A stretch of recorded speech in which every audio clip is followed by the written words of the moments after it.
अखिया तोहरे ही रहिया ताके गइलु कैसन रोग धरा के ही मिलन वाला मन तड़पे छन छन दिल हमारे लागे कहीं ना।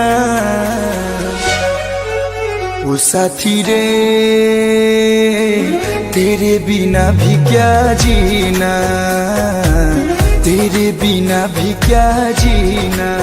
ओ साथी रे तेरे बिना भी क्या जीना, तेरे बिना भी क्या जीना।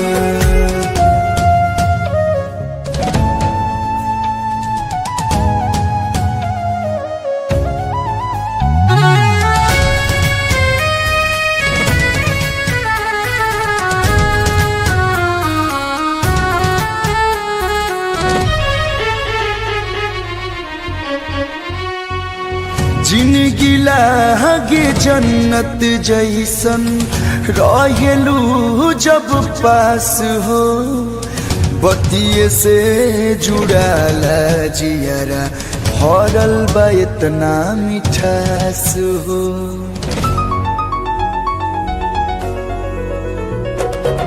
जिंदगी लागे जन्नत जैसन रहेलू जब पास हो, बत्ती से जुड़ाला जियारा भरल बा इतना मिठास हो। सपना हमके दिखा के आशिक अपन बना के हो गइल का कसूर, कहीं इतना गुरूर बस इतने बता दो हसीना। ओ साथी रे तेरे बिना भी क्या जीना, तेरे बिना भी क्या जीना। ओ साथी रे तेरे बिना भी क्या जीना, तेरे बिना भी क्या जीना।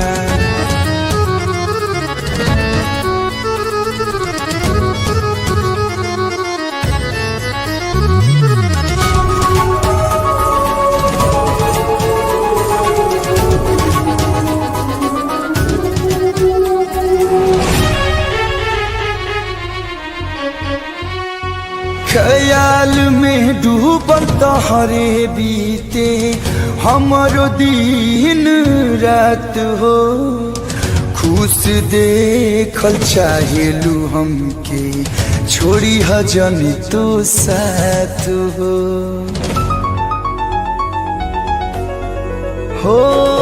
ख्याल में डूबल तोहरे बीते हमरो दिन रात हो, खुश देखल चाहेलू हमके छोड़ी हजन तू साथ हो। आँख सावन जैसे बरसे मन मिले खाती तरह से, जे नया वेलू नजर हमके लागेला डर, दूर कलू से जइहा कहीं ना।